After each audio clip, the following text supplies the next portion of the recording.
Okay, now we're going to take a look at the electronic control board on the axe and how the settings are adjusted. In order to do this, you need to take the front plate off of the axe. So we undo that screw at the front and then take off the plate. Now there are two buttons we're going to use to adjust the settings. There is one on the inside on the circuit board, here, and then there is one on the back side, which is the normal on-off button used to operate the gun. So we're going to use those two buttons to adjust the settings. Now adjusting the board is simple, but takes a little bit of getting used to. There's a couple of important things to do as you go through making the adjustments. All of the functionality on the board can be adjusted to make it PSP, NPL, Millennium, Tournament legal.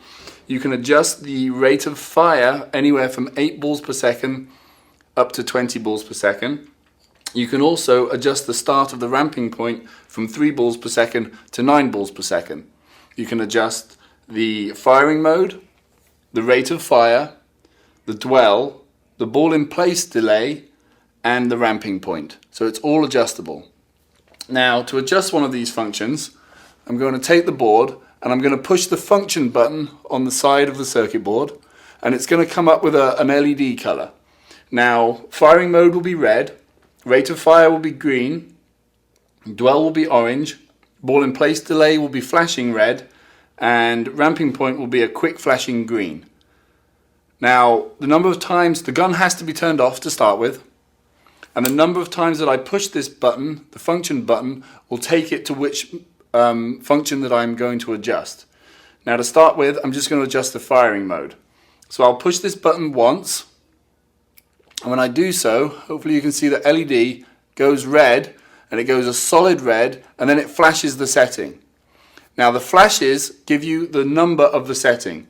So in firing mode, 1 flash is semi-automatic, 2 flashes would be PSP ramping, and we can adjust that. 3 flashes would be full auto or NXL mode, and 4 flashes will be ramping mode.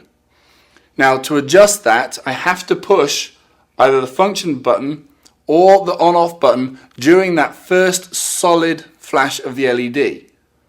Now pushing the function button will adjust it up however many times I push the button by. Pushing the on-off button will adjust it down. So what I want to do is I want to go to full auto NXL mode, which would be 3 flashes. So I push the button once, it goes solid, and I push it twice. I actually pushed it 3 times because I thought I missed it the first one. So it actually went into ramping for the Millennium mode. And if I want to check that, I push the button once to check the firing setting. Red is firing mode, 1, 2, 3, 4. It's in ramping. So I want to adjust it down 1 to put it into the NXL mode. I push the button on the side, it goes solid. I push down 1, 1, 2, 3 flashes. It's now in full auto NXL mode. So I have to do the adjustment when it comes up with that solid LED. Okay, now if I want to check that that has actually changed mode properly, I'm going to hold the trigger, turn the gun on, with the eyes defaulted to off, and there you can see that I do have it in NXL mode. Okay, and what I'm going to do is I'm going to adjust it back down to the stock. So I have to turn the gun off, push the button on the side once, solid red for mode, down 2, just 1 single flash. That 1 single flash means I've gone back into semi-automatic. The gun is off, pull the trigger, turn the gun on. Just semi-automatic. Okay, so the timing of when you push the button is very, very important. All of the settings are adjusted the same way, and you can go through and you can check any of the settings you like. So I'm going to go and I'm going to take a look at what my dwell setting is. I push the button on the side 1, 2, 3 times.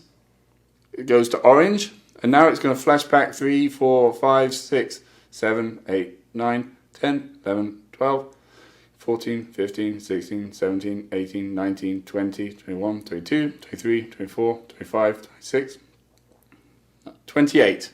So 28 is the standard dwell setting. And that dwell setting actually, just double checking, if you divide that by a quarter, that gives you a milliseconds of 7 on the dwell.